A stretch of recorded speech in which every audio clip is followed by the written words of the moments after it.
मंगलमय महाप्रभु ठाकुरे बाबा धवलेश्वराय नमो नमः। दीपं ज्योति परम ब्रह्म दीपं ज्योति जनार्दन दीपहरत मे पापो पूजा दीप नमस्तुते। हे बाबा धवलेश्वर महाप्रभु संसार सुखी रखंतु।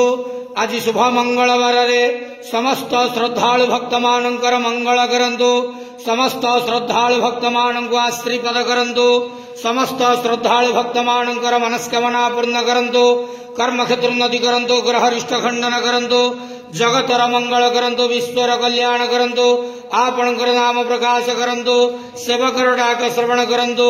समस्त गुआवसा भक्त मानकर मनस्कामना पूर्ण करंतु। बाबा धवलेश्वराय नमो नमः। संसार सुखी रखंतु आनंद जवार हरि बोलो। आज शुभ मंगलवार रे समस्त श्रद्धालु भक्त मानकर मंगल करंतु आनंद जवार हरि बोलो।